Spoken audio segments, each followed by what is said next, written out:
কিয়ামতের ময়দানে একটা বান্দাকে আল্লাহ ডেকে একজন ফেরেশতাকে বলবেন, হে ফেরেশতা, এই বান্দাটার আমল নামাগুলো দেখো, তার আমল নামায় কতটা নেকি আছে আর কতটা গুনাহ আছে। জিবরিল আলাইহিস সালাম বলেন, ওগো নবী, ওই আল্লাহর বান্দাকে কিয়ামতের ময়দানে যখন তাকে খাড়া করে ফেরেশতাকে হুকুম দেওয়া হবে, ফেরেশতা কয়েক মিনিটের মধ্যে, বাপজি নয়, কয়েক সেকেন্ডের মধ্যে তার পুরো জিন্দেগীর আমল নামাখানা সব দেখে নেবে। আমার আল্লাহ ডাক দিয়ে বলবেন, ওগো আমার ফেরেশতা, বলো এই মানুষটার জীবনে তুমি নেকি কতটা পেলে আমার সামনে তুমি বলাও।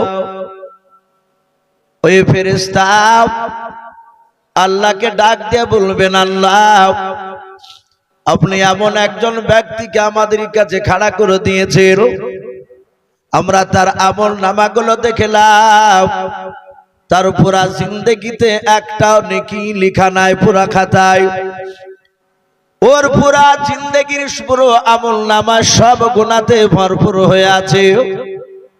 আমার আল্লাহ বলবেন, বান্দা, এই ব্যক্তিকে এক রাকাতও নামাজ পড়ে নাই, বলে নাও। ওই ফেরেশতা ডাক দিয়ে বলবেন, আল্লাহ, আপনার একটা হক দুনিয়ার বুকে আদায় করে আসে নাই। আমার আল্লাহ জানার পরও ফেরেশতাকে ডাক দিয়ে বলবেন, ফেরেশতা, তাড়াতাড়ি বলো এই মানুষটাকে কি করা যাবে বলাও। ফেরেশতা বলবেন, আল্লাহ, আপনার কথা অনুযায়ী লোকটা জাহান্নামে চলে যাবে। ওই কিয়ামতের ময়দানে সেদিন কোটি কোটি মানুষের সমাগম হবে, সেই দিনকে আল্লাহ রহমতের জোশে বাপজি ডুব দিয়ে বলবেন, ওরে ফেরেশতা, এই লোকটা জাহান্নামে চলে যাবে বলে, হ্যাঁ আল্লাহ আপনার কথা অনুযায়ী যেহেতু এই লোকটার জীবনে একটা ভালো কথা লেখা নাই, ভালো নাকি লেখা নাই, আপনার একটা হক আদায় করে আসতে পারে নাই। আমার আল্লাহ বলবেন, ফেরেশতা, আমি আল্লাহ এই লোকটার শুনে নাও, আমি তার পুরা জিন্দেগির গুনাহকে আমি মাফ করে দিয়াও, আমি একে জাহান্নাম থেকে জান্নাতে দিয়ে দিলাম। বলুন সুবহানাল্লাহ। সঙ্গে সঙ্গে আল্লাহ বলবেন, এই আমি একে আর জাহান্নামে দিব না, আমি একে জান্নাতে দিয়ে দিলাম। সেদিন কিয়ামতের ময়দানে বাপজি যত নারী আর পুরুষ থাকবে, গোটা কিয়ামতবাসী যদি আল্লাহর বিরুদ্ধে স্লোগান তুলে, আল্লাহর বিরুদ্ধে কথা বলে যদি বলে, হে আল্লাহ, এই লোকটা জাহান্নামী, আপনার একটা ভালো কাজ করে আসেনি, আর এই লোকটাকে আপনি জাহান্নাম থেকে জান্নাতে দিয়ে দিলে, একে আপনি জান্নাত থেকে আবার জাহান্নামে ফেলে দেন। আল্লাহ বলবেন, বান্দা, আমি তোমাদের কারো কথা শুনবো না। সেদিন আর কিছু করার আছে আমাদের কথা বলে? সেদিন আর কিছু করার নেই। মহান রব্বুল আলামিনের নবী আকা কামলিওয়ালা জনাবে মুহাম্মদ রাসূলুল্লাহ সাল্লাল্লাহু তাআলা আলাইহি ওয়াসাল্লামকে জিবরিল বলে, নবী গো, এটা হচ্ছে আল্লাহর সাথে বান্দার হক। কোন বান্দা যদি দুনিয়ার বুক থেকে হক আদায় করে না যেতে পারে, আল্লাহ ইচ্ছা করলে তাকে ক্ষমা করে দিতে পারে। নবী বলেছেন, হুকুকুল ইবাদ, বান্দার সাথে কিছু বান্দার হক রয়েছে, সেগুলো যদি বাবা দুনিয়াতে ইন্তেকাল করার আগে ওই লোকটা তার হক আদায় করে যদি না যেতে পারে, বিশ্ব নবী বলেন কিয়ামতের ময়দানে আল্লাহ তাকে ক্ষমা করবে না। বাপজি, এই কথাটা সাহাবাদের সামনে বলার পরে সাহাবারা এত ভয় করেছিলেন, বাড়ি থেকে বেরুলি বাপজি প্রতিবেশীর সঙ্গে সালাম দিতে এবং ক্ষমা চাইতে। যদি তার হাতের দ্বারায়, পায়ের দ্বারায় কেউ যদি আঘাত পেয়ে যায়, সম্মানিত ভাইরা আমার, বাবা জীবনেরাও, আমার বিশ্ব নবী এই কথাটা সাহাবাকে বলি, নবীজি শুধু বাপজি চুপ করে থাকে যায়নি, সাহাবাদেরকে বললেন, ওগো সাহাবারা, তোমরা সাবধান হয়ে যাও, বান্দার সাথে বান্দার হক আদায় করে না যেতে পারলে আল্লাহ কিয়ামতের ময়দানে থেকে ক্ষমা করবে না।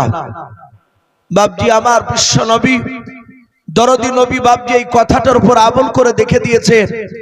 বিশ্ব নবীর জীবনী সেরাতে হালবিয়া বলে বাপজি একটি উর্দু কিতাব, তাতে বিশ্ব নবীর জীবনীতে বাপজি পাওয়া যায়।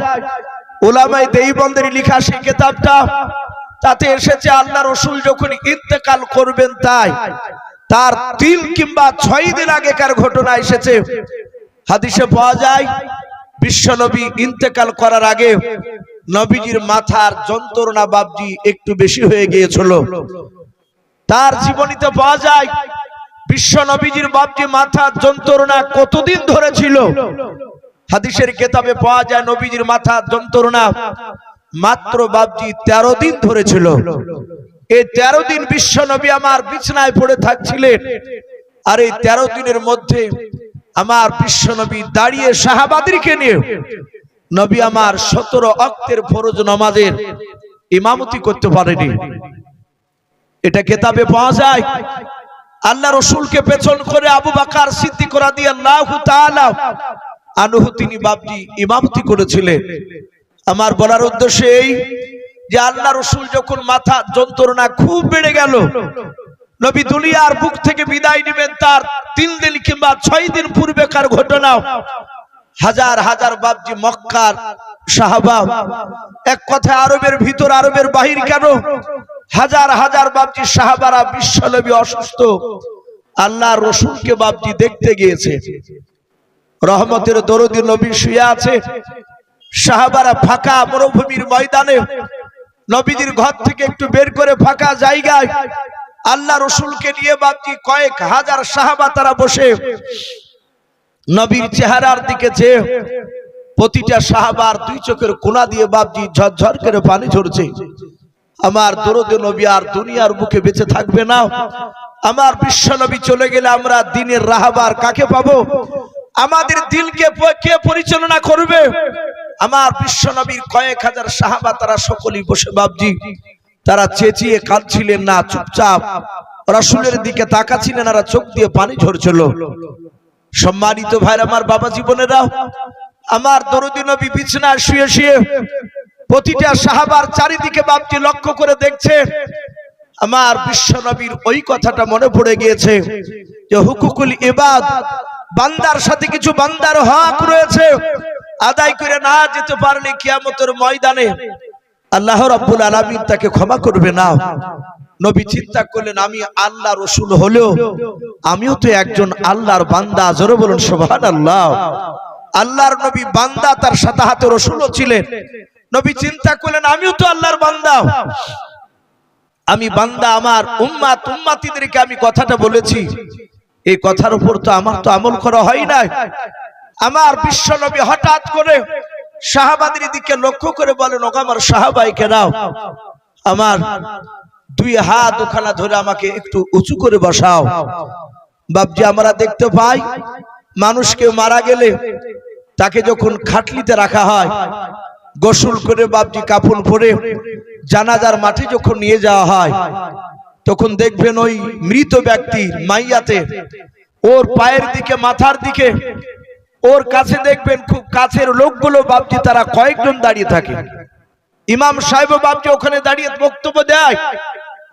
যারা কাতার বেঁধে বাপজি নামাজ পড়ার জন্য দাঁড়িয়ে থাকে জানাজায়, অনেক বলে, অনেকে জিজ্ঞাসা করে পাশের মানুষটাকে, ভাই ওই মাইয়াতের মাথার দিকে ওই লোকটাকে, ওই লোকটাকে? তখন বাপজি যারা চিনে তারা বলে যে ওই মাইয়াতের বড় ভাই। অনেক সময় দেখবেন বাপজি উস্তাদ মারা গেলে তার ছাত্ররা বাপজি গেলে উস্তাদের পাশেই বাপজি দাঁড়িয়ে থাকে।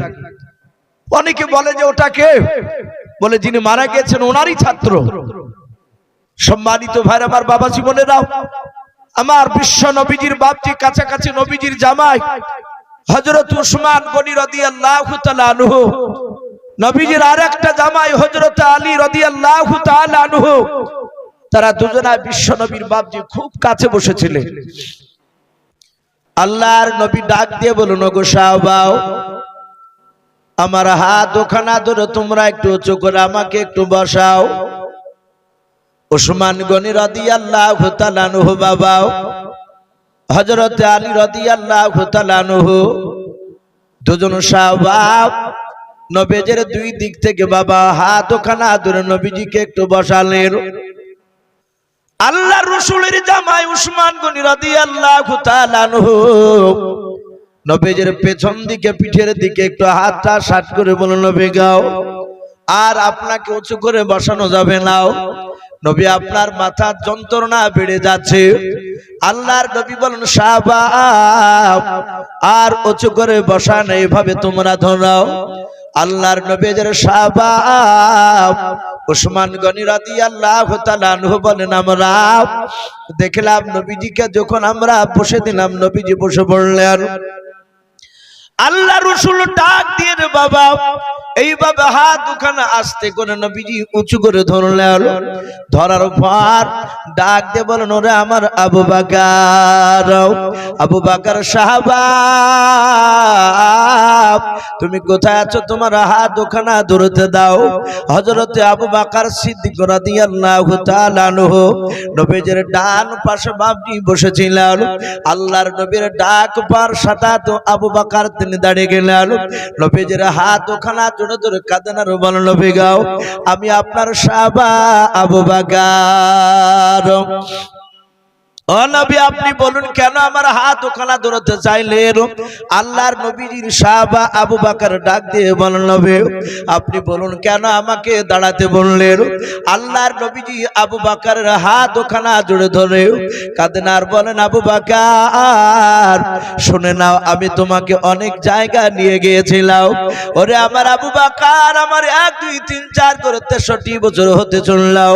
আবু বকর শুনে নাও, আমি মনে হয় আর দুনিয়ার বুকে বেশি দিন বেঁচে থাকবো না। ওরে আমার আবু বকর, আমার সঙ্গে চলতে গিয়ে শুনে নাও, আমার হাতের দ্বারায়, আমার জবানের দ্বারায়, আমার পায়ের দ্বারায়। ওগো আবু বকর, তুমি যদি কোনো ব্যথা পেয়ে থাকো, আজ হাজার হাজার সাহাবার সামনে শুনে নাও, হয় তুমি ক্ষমা করে দাও, নতুবা তার প্রতিশোধ বদলা নিয়ে নাও। হযরত আবু বকর সিদ্দিক রাদিয়াল্লাহু তাআলা আনহু নবীজির হাত দুখানা জোরে জোরে কাঁদেন আর বলেন, নবী গাও, বেয়াদবি হলে মাফ করবেন নবী, আপনি আমার কাছে অন্যায় করেন নাই। নবীজি আমি আপনার কাছে অন্যায় করেছিলাম। ওগো নবী, আপনাকে আমি সর্বপ্রথম চিনতে পেরেছিলাম না।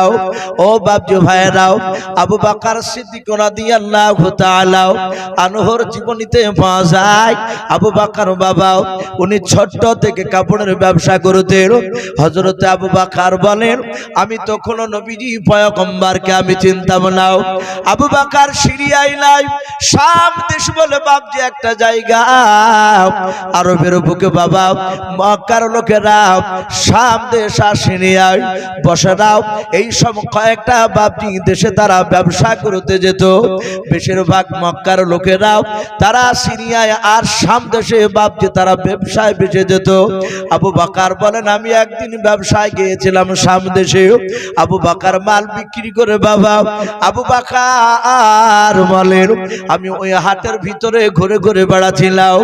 হযরতে আবু বকর বলেন, আমি রাস্তা নাই, হাটের ভিতরে যখন ঘুরে ঘুরে বেড়াচ্ছিলাম, হঠাৎ করে দেখলাম এক ইহুদির পণ্ডিত, যাকে বাবা পাদ্রী বলা হয়, এখনো খ্রিস্টান গির্জায় যারা ইমামতি করে তাদেরকে পাদ্রী বলে।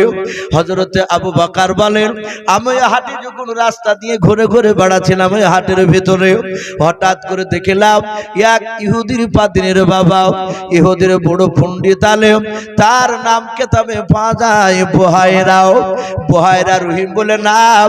ওই লোকটার বাবা তওরাত কিতাবটা বুকে করে নিয়ে ওই হাটের ভিতরে ওই ব্যক্তিও ঘুরে বেড়াচ্ছিল। আবু বকর বলে, আমি যাহাতে ও ইহুদি আলেমটাকে আমি পাশ করলাম, ইহুদি আলেম আমার চেহারার দিকে চেয়ে বলেছিল, ওগো যুবক ভাই তুমি দাঁড়িয়ে যাও। আবু বকর বলেন, আমি দাঁড়িয়ে গেলাম। হযরত আবু বকর সিদ্দিক রাদিয়াল্লাহু তাআলা আনহু বলেন, তখন আমি নবীজিকে চিনতাম না। হঠাৎ করে ইহুদির আলেম আমার সামনে এসে একেবারে দাঁড়িয়ে গেল। দাঁড়িয়ে যাওয়ার পর ইহুদির আলেমটা বুহায়রা রহিম ডাক বলেছিল, ভাই তোমার নাম কি? আবু বকর। হযরত আবু বকর ডাক দিয়ে বলেন, হ্যাঁ আমার নাম আবু বকর। ইহুদির আলেমটা তৌরাত কিতাবখানা বাবা খোলার পর একবার কিতাবটার দিকে তাকানোর পর আল্লাহর নবীর বন্ধুকে আবার ডাক দিয়ে বলেন, আবু বকর একটু দয়া করে বলো তোমার আব্বার নাম কি? আবু কুহাফা। হযরত আবু বকর বলে, হ্যাঁ আমার আব্বার নাম আবু কুহাফা। আবু বকরকে ইহুদির আলেম বলেছিল, ভাই আবু বকর একটু তোমার হাত ওখানে আমাকে ধরতে দাও। বলে, কেন ভাই?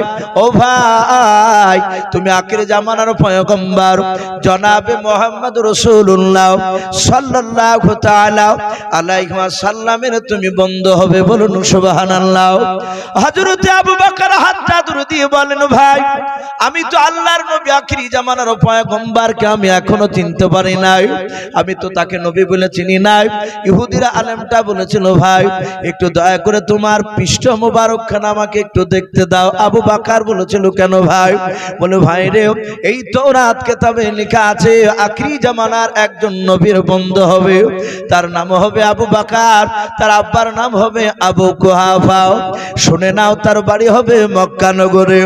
এই আবু বকর আরো লেখা আছে আবু বকর যিনি বিশ্ব নবীর বন্ধু হবেন তার পৃষ্ঠ মোবারকে একটা কালো রঙের দাগ থাকবে। ওগো ভাই আবু বকর একটু দয়া করে জামাটা তুমি ওঠাও। আবু বকর বলল, ভাই আমি তোমাকে জামা উঠে আমার পৃষ্ঠ মোবারক আমি দেখাতে চাই না, আমি ওকে নবী বলে তো আমি চিনি না, আমার বন্ধু কেউ নেই। সঙ্গে সঙ্গে বাপজি আবু বকর আর জামা উঠালো না, সোজা চলে গেল।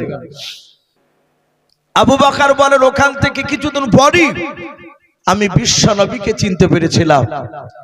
হযরতে আবু বকর নবীর হাত দুখানা ধরে বলছেন, ওগো নবী বেয়াদবি হলে মাফ করবেন, আমি সর্বপ্রথম আপনাকে প্রথমে বন্ধু বলে আমি চিনতে পারিনি, আপনি আমাকে ক্ষমা করে দেন।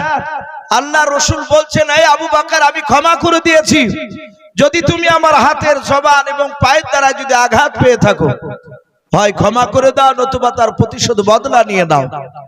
বাপজি আমার সোনা লালেরাও, আবু বকর বললেন, নবী আমি আপনাকেও ক্ষমা করে দিয়েছি। নবী বললেন, আবু বকর বসে যাও।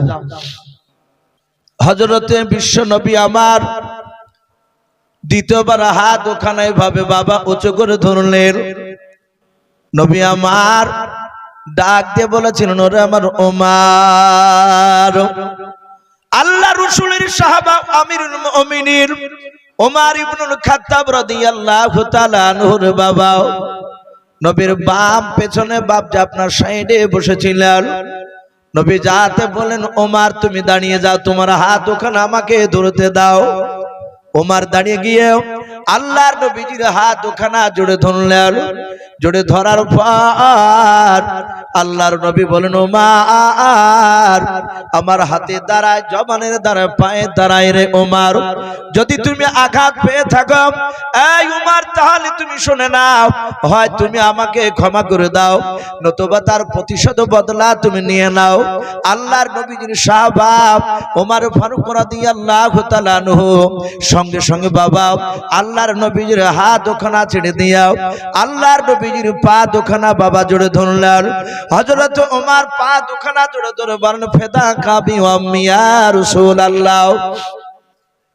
হযরত ওমর ডাক দিয়া বলেন, নবী গো আপনার পদতলে আমার পিতামাতা কুরবান হয়ে যাক। ওগো আল্লাহর নবী যে আপনি আমার কাছে ক্ষমা চাইবেন না। নবী আপনি আমার কাছে কোনো অন্যায় করেন না। আল্লাহর নবী দরুদ নবী জনাবে মুহাম্মদ রাসূলুল্লাহ সাল্লাল্লাহু তাআলা আলাইহি ওয়াসাল্লাম ডাক দিয়ে বলেন, ওমর আমি তোমাকে ক্ষমা করে দিয়েছি। ওরে ওমর তুমি আমাকে ক্ষমা করে দাও। আল্লাহর নবীজির সাহাবা ওমর আল্লাহর নবীজির চেহারার দিকে চেয়ে চেয়ে কাঁদেন আর বলেন, নবী গো আমি আপনাকে যেদিন চিনতে পেরেছিলাম না সেদিন আমি উলঙ্গা তলোয়ার নিয়ে নবী আমি আপনাকে মারতে গিয়েছিলাম।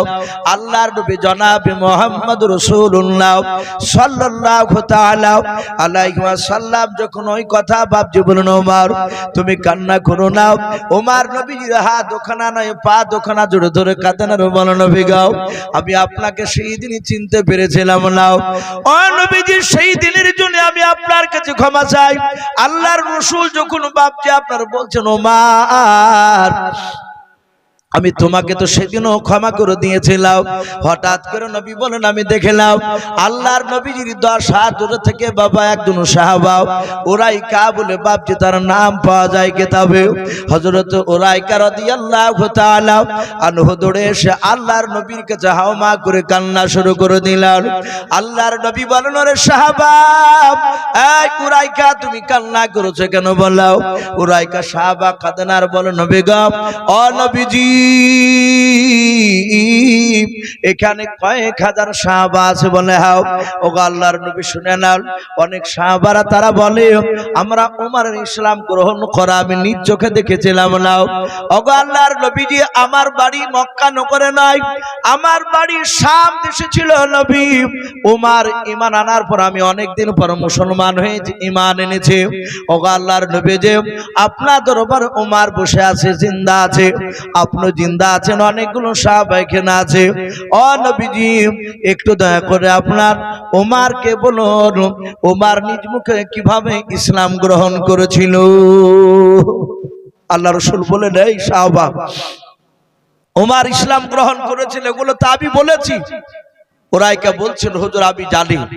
অনেক সাহাবা ওমরের মুখ থেকে শুনতে চায় রাসূল আপনাকে কিভাবে সে মারতে এসেছিল, আপনার উপরে কিভাবে ঈমান এনেছিল। অগনবী কয়েক হাজার সাহাবার সামনে আপনি বলতে বলেন ওমরকে। ওমর একটু চিৎকার করে বলো। সাহাবারা জানতেন ওমরের গলার আওয়াজ অনেক তেজ ছিল, আওয়াজ ছিল। আল্লাহ রাসূলের বাপজি সাহাবারা অন্য সাহাবারা বলেন ওমর মসজিদে নববীর মিম্বারে দাঁড়িয়ে চিৎকার করে বাপজি আওয়াজ দিতেছিলেন। হযরতে ওমরের গলার আওয়াজ বিনা তারে বিনা মাইকে 1400 কিলোমিটার দূরে পৌঁছাল। বলুন সুবহানাল্লাহ। 1400 কিলোমিটার দূর থেকে ওমরের গলার আওয়াজ বাপজি একজন সাহাবা শুনতে পেয়েছিলেন। হযরতে বিশ্ব নবীকে উরাইকা বলছেন নবী আপনি বলেন ওমর কিভাবে ঈমান এনেছিল।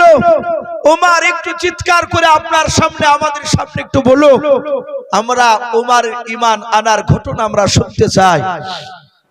বাপজি আমার সোনা লালেরা, ওমর জানতেন আল্লাহ কোরআনে বলেছেন আমার রাসূল যখন কথা বলবে হে আমার বান্দা বান্দিরা তোমরা এমন ভাবে কথা বলো যেন বিশ্ব নবীর গলার আওয়াজের চেয়ে তোমাদের গলার আওয়াজ যেন উঁচু না হয়।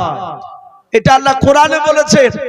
সেদিন থেকে সাহাবারা চিৎকার করে নবীর সাথে কথা বলতেন না, আদবের সহিত কথা বলতেন। সাহাবারা জানতেন নবীর সামনে কথা বলতে গিয়ে যদি একটু গলাটা উঁচু হয়ে যায় তাহলে কিয়ামতের ময়দানে জান্নাত যেতে গিয়ে আমরা আটকা পড়ে যাব। এই জন্য নবীর দরবারে সাহাবারা চেঁচিয়ে বাপজি কথা বলতেন না, খুব সাবধানতা অবলম্বন করতেন, এমন ভদ্রভাবে কথা বলতেন যেন নবীর গলার আওয়াজের চেয়ে যেন সাহাবার গলার আওয়াজ উঁচু না হয়। আল্লাহ রাসূল বাপজি বললেন ওগো ওমর এ দেখো অনেকগুলো সাহাবা, প্রায় কয়েক হাজার সাহাবা, সবাই তোমার মুখ থেকে ঈমান আনার কথা শুনতে চাইছে। হে ওমর আমি তোমার বিশ্ব নবী পয়গম্বর, আমি তোমাকে হুকুম করেছি তুমি আমার সামনে সাহাবার সামনে তোমার ঈমান আনার ঘটনাটা তুমি আমার সামনে একটু আলোচনা করো। ওমর বিশ্ব নবীর চেহারার দিকে চেয়ে আছে। ওমরের দুই চোখের কোনা দিয়ে বাপজি ঝরঝর করে পানি ঝরতো। কিতাবে লিখেছে নবীর উপর ঈমান আনার পর থেকে রাসূলের জীবদ্দশায় যতদিনই ওমর নবীর সামনে বাপজি দাঁড়িয়ে দাঁড়িয়ে কথা শুনতেন আল্লাহ রাসূলের চেহারার দিকে চেয়ে ওমর অন্যদিকে তাকাতেন না। নবী বলেন আমি দেখতাম ওমর আমার দিকে তাকাতেন আর দুই চোখের কোনা দিয়ে পানি ঝরতো। আল্লাহর নবী বলতেন এই ওমর তুমি অমর করে কাঁদো কেন? এই ওমর তুমি আমার দিকে চেয়ে চেয়ে ওইভাবে কাঁদো কেন? ওমর নবীকে এত বড় ভালোবেসেছিলেন। ওমর বলতে লাগলো নবী এই চোখ দিয়ে আমি আপনাকে প্রথমে চিনতে পেরেছিলাম না। আল্লাহর নবী বলেন ওমর তুমি কেঁদো না, ওমর তুমি বলো ঈমান কিভাবে এনেছিলে।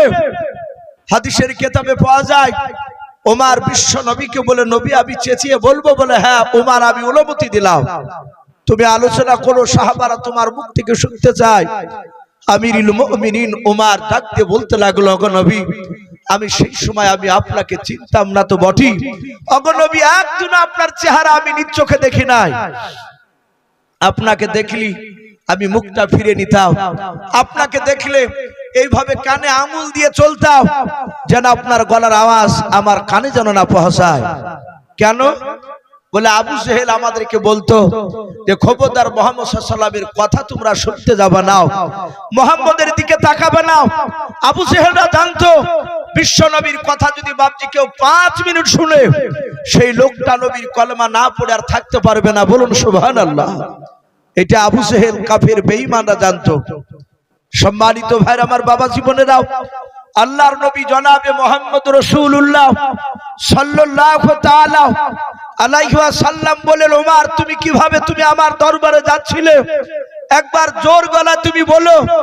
ওমর বলছেন, নবী আমি প্রায় মানুষের মুখে শুনতাম আপনার গুণগান, আপনার চরিত্র কথা আপনি ভালো, কিন্তু নবী শুনে না। কিন্তু আবু জেহেল, উতবা, সাইবা এই সব কুখ্যাত বেঈমান মক্কার এরা সব সময় আপনার বিরোধীমূলক কথা বলতো। ওগো আল্লাহর নবী, একদিন দিনের বেলায় এক নাই দুই নাই আবু জেহেল 12,000 লোক নিয়ে মিটিং শুরু করলো। দিনের বেলায় দুপুর বেলায় 12,000 লোক নিয়ে সেখানে মিটিং ডেকেছে। ওগো আল্লাহর নবীজি, আমি ওই মজলিসে মিটিং এর পেছন দিকে আমি বসেছিলাম। সবার প্রধান বক্তা ছিল বেঈমান আবু জেহেল। আবু জেহেল চিৎকার করে বলল, এই মক্কার আমার দলের মানুষেরা, তোমরা কেউ কি আছো? ওই আব্দুল্লাহর ছেলে মুহাম্মদ বলুন সাল্লাল্লাহু আলাইহি ওয়াসাল্লাম, ওরা তোর বাপজি দুরূদ পড়ছে না, কিন্তু আপনার আমাদের পড়া লাগবে কি লাগবে না? বাপ একটু কথা বলে। পড়া লাগবে। নবীর নাম নিজে পড়েন কিংবা কানে শুনেন, নবীর নাম শুনলি আপনাকে আমাকে দুরূদ পড়া লাগবে। কিন্তু বেঈমান আবু জেহেল পড়ে নাই। ও তো নবীকে বাপজি ভালোই বাসে না, নবীকে মারার চক্রান্তর জাল বিছাছে। আবু জেহেল ডাকে দিয়ে বলল, কেউ কে আছো? ওই আব্দুল্লাহর ছেলের মাথাখানা কেটে আমার সামনে নিয়ে আসবা। ওগো আল্লাহর নবী, 12,000 লোক কেউ হাত তুললো না। সবাই ডান দিকে বাম দিকে সামনে পেছন দিকে তাকাতাকি করছে। ওগো নবীজি, আমি সেই জায়গায় পেছনে ছিলাম, কেউ যখন হাত উঠালো না, ওই সময় আমি হাতটা উঁচু করে বলেছিলাম, এই আমর ইবনে হিশাম। আবু জেহেলের ভালো বাপজি আপনার নাম ছিল আবু জেহেলের ভালো নাম ছিল আমর। কি নাম বললাম বাপ? আবু জেহেলের ভালো নাম আমর। কিন্তু আমার বিশ্ব নবী তাকে বলেছিলেন আবু জেহেল, তাই লোকেরা আবু জেহেল নামটাই বাপজি চিনে জানে। আল্লাহ রসুলের দরবারে দাঁড়িয়ে ওমর বলছেন, গো নবী, আমি আবু জেহেলের ওই সভার পেছন দিক থেকে বললাম, এই আবু জেহেল, এই হিশামের বেটা আমর আবু জেহেল, আমি মুহাম্মদ সাল্লাল্লাহু আলাইহি ওয়াসাল্লামের মাথা কেটে নিয়ে আসবো, তার বিনিময়ে তুমি কি দেবা বলো? আবু জেহেল সবাই 12,000 লোক নিয়ে হাততালি মারলো। সবাই আমাকে উৎসাহিত দিল। তারা সবাই বলল, খাত্তাবের বেটা উমর ছাড়া কেউ পারবে না। এটা মক্কার লোকেরা জানতো, কারণ ওমরের সামনে দ্বিতীয় কোনো মানুষ দাঁড়াতে পারবে না। কারণ ওমরের 2 হাতে মহান রব্বুল আলামিন এত শক্তি দিয়েছিলেন। আপনার আমার নবী বলেন, দুনিয়ার বুকের 25টা নয় 50টা যুবকের শক্তি একত্রিত যতটা হয়, অতটা শক্তি একাই আল্লাহ আমার হযরত ওমরের 2 হাতে দিয়েছিলেন। বলুন সুবহানাল্লাহ। এত শক্তিশালী ওমর, ওমরকে দেখলে মানুষ কেউ দাঁড়াতে পারতো না ভয়। এমনকি বিশ্ব নবী পর্যন্ত তার সাহাবারা চুপি চুপি বাপজি কলমার দাওয়াত দিয়ে বেড়াতেন ওমরের ভয়ে।